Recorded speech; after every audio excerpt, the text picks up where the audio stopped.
video back in, was it March? I don't know exactly, about books I want to read in spring. And so I thought that I would do another one when summer is approaching. Last time I did that video, I didn't take into account that I'm going to be doing a lot of reading challenges or readathons, which is basically like a reading marathon where you sometimes have prompts that you have to follow, or you don't have to, but it's fun to follow those prompts. And so I ended up not reading all of the books that I wanted to read. I read other ones that I didn't really talk about in that video, but that's okay. This time I took into account what kind of reading challenges I'm going to be doing, what kind of videos for my book channel I want to do, but I also included some books just because I wanted to.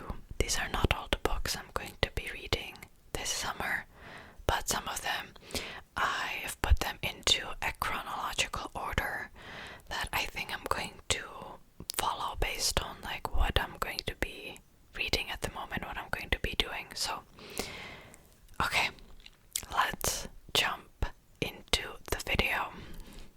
And coincidentally, a lot of these books are either yellow or white, but most of them have some kind of yellow in them, or they have some kind of peach on the cover, so it's fitting.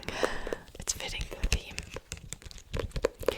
So the first book that I have here is a Czech edition of The Stranger by Albert Camus, and I know that I'm going to be getting around to this very soon, probably in like a few days, because I'm doing a reading challenge for my booktube channel, so this book is part of it. So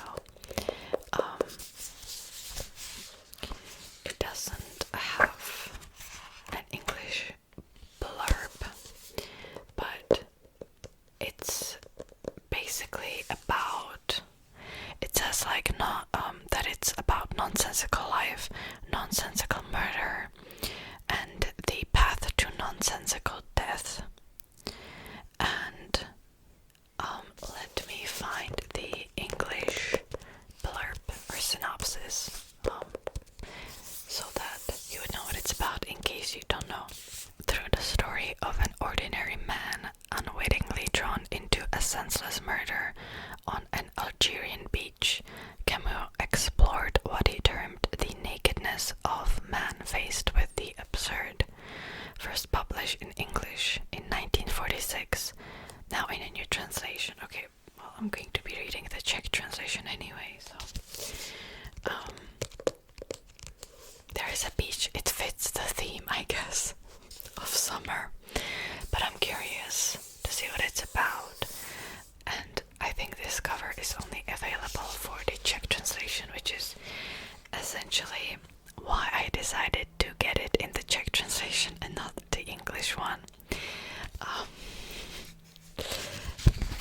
know that's a little absurd, but sometimes I would pick between even editions of different languages based on just the cover. So the next book is actually an example. It's bad, but it's what it is. And more books by him have similar covers, so I might get them eventually too. I bought it used. I included it in one of my book hauls last year. Was it? Or was it this year already? I can't remember. So that's The Stranger. The Stranger. The Stranger. The Stranger. The Stranger. Next book that I have here is Alandress by Sanderson, my favorite author, or my favorite fantasy author. And I actually tried reading Alandress before, and I ended up just finishing the first chapter. I was like, I'm gonna put this down, I'm gonna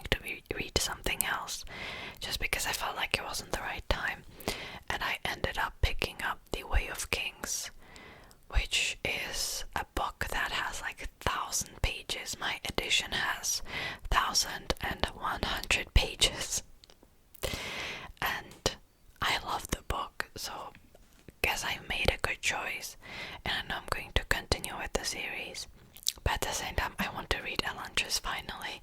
It's calling to me. Okay, I don't know why, but it's calling to me. So let me read you the back of the book. Alandress was a place of glory, the capital of Ireland. It was home to people transformed into magic using demigods by the shout. But then the magic failed. Alandress started to rot, and its inhabitants became powerless wrecks.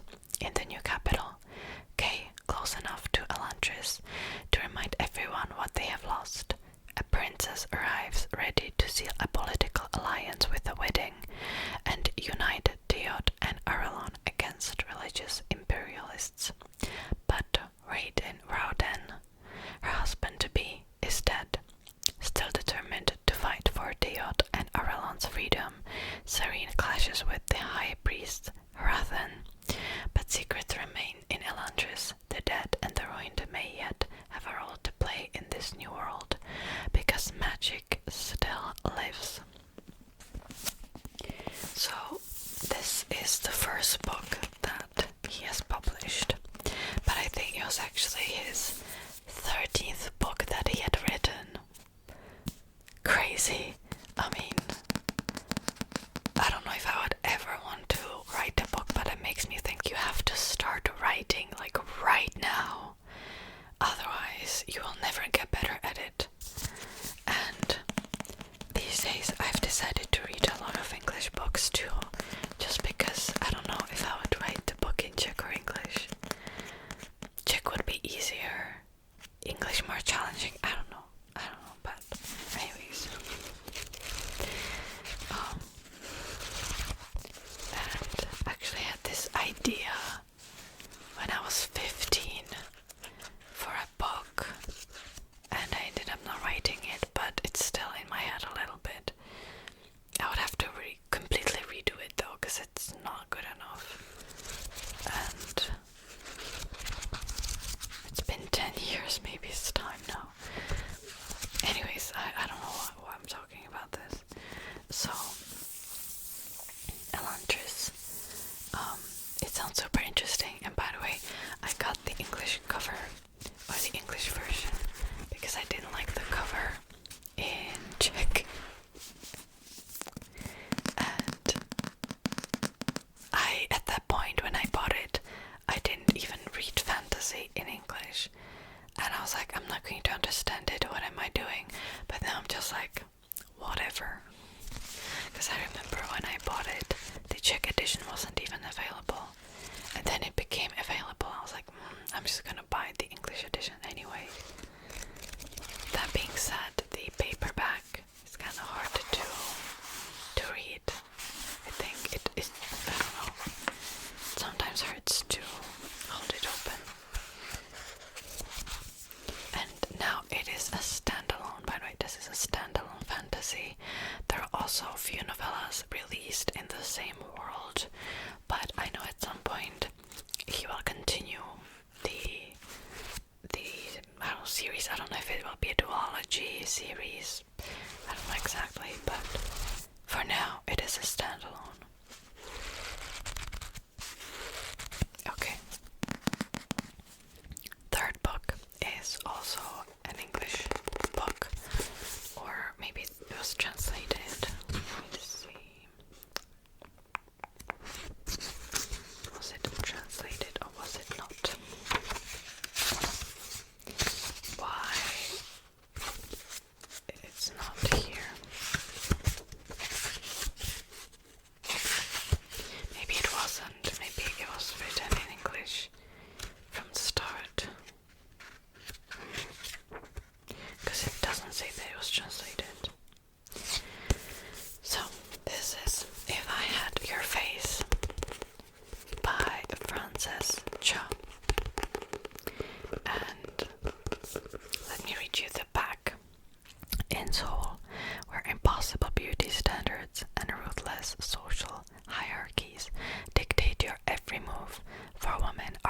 dancing on a razor's edge. Curie, a beautiful Rome salon girl paid to entertain wealthy businessmen after hours. Meho, an artist whose life becomes enmeshed with the offspring of the super wealthy elite. Ara, a hairstylist whose obsession with a K-pop star leads her to violent extremes. And Wana, their neighbor, pregnant with a child that she can't afford. Set in the drinking dens and beauty salons of South Korea's capital, If I Had Your Face is an electrifying debut novel about female strength, resilience, and the solace that friendship can provide.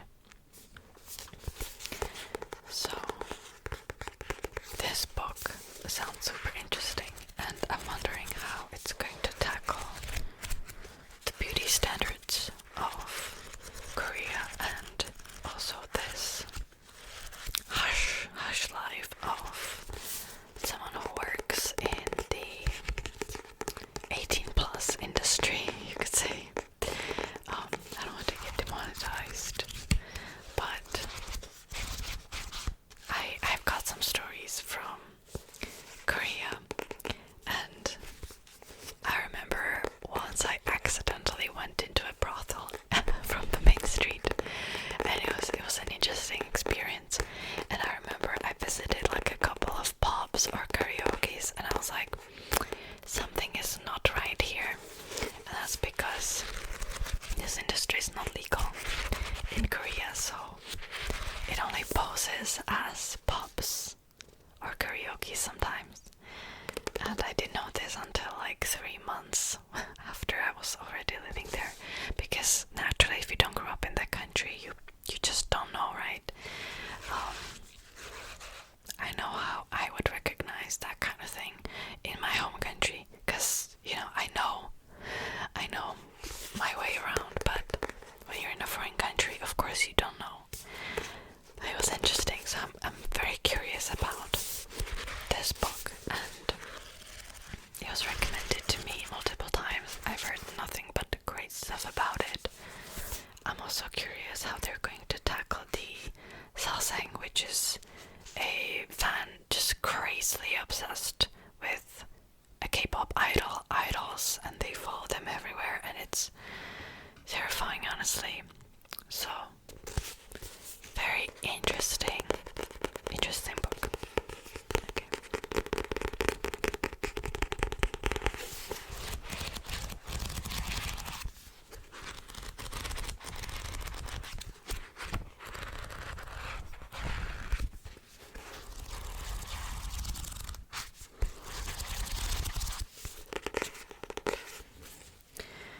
Next book is kind of a random one. It's called Frost Blood by Ellie Blake, and the reason why I chose this book, I think this is a YA fantasy that's set in like a cold kingdom, perhaps, and I know when the heat wave hits, I'm going to be dying, and I want something to cool me.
sold.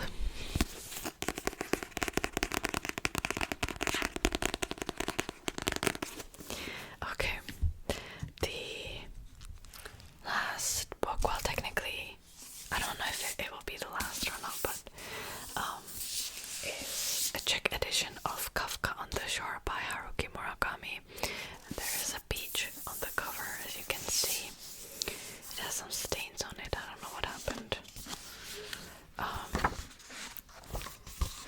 pretty sure you have heard about Kafka on the Shore because it's such a famous book, right, by Haruki Murakami, and I love these editions, the Czech editions. If a book comes out in this specific edition by the Odeon World Library, I want to buy it because it has the most beautiful font.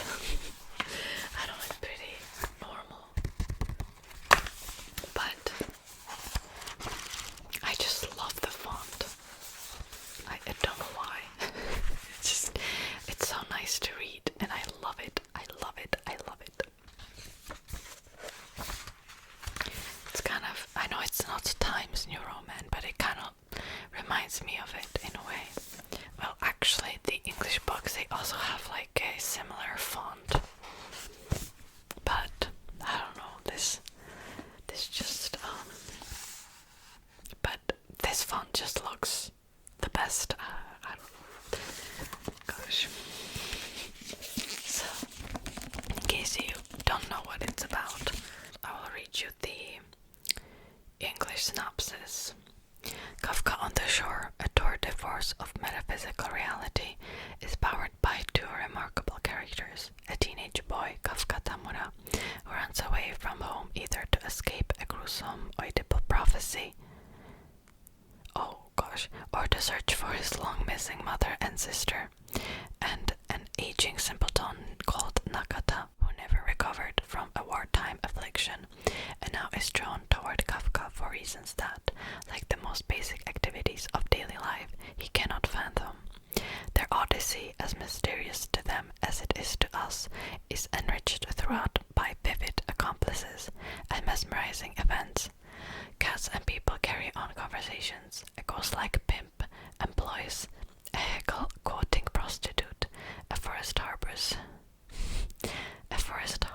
soldiers, apparently unaged since World War II, and rainstorms of fish and words fall from the sky. There is a brutal murder with the identity of both victim and perpetrator a riddle, yet this, along with everything else, is eventually answered, just as the entwined destinies of Kafka and Nakata are gradually revealed, with one escaping his fate entirely, and the other given a fresh start on his own. This book feels like a fever dream. Just the synopsis, and I know that some people love it, some people hate it, but I'm going to be doing a video on Murakami on my booktube channel, where I will read more of his works, so we'll see if I like it or not. It sounds interesting, and I don't mind magical realism or surrealism, so we'll see if I'll like it or not. It sounds interesting for sure. And the last book that I don't know if I will get around to or not is She, who became the Sun by Shelley Parker Chan, and this is a Mulan retelling. And the cover just reminds me of summer. I know there's like an army here and a flag here, but just something about it reminds me of summer.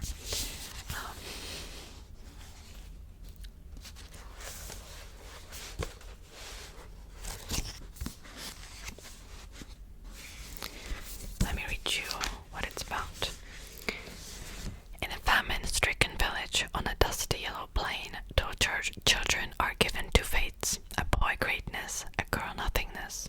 In 1345, China lies under harsh Mongol rule, for the starving peasants of the central plain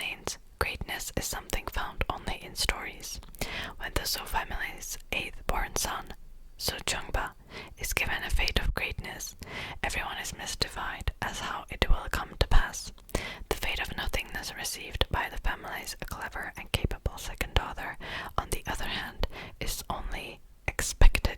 You probably know Mulan. This is a retelling. I don't know if there's magic involved or not. I don't know exactly. There might be, but we'll see. And I don't know if I will get around to it or not. I'm hoping that I will, but we'll see. So, obviously, these are not all the books that I will read. It has only a plain cover, okay? This book was so expensive, I think that it should have like at least something on the cover, but anyways. I will read tons of audiobooks. I will see, like I have also books that I'm interested in that I will read as an ebook, so I specifically chose physical books only because I want to tackle my never-ending TBR of unread books that I bought already. So anyways, I have to end this video now because there are some loud sounds outside and it's making me go crazy. So thank you so much for watching, and I'll see you in my next video.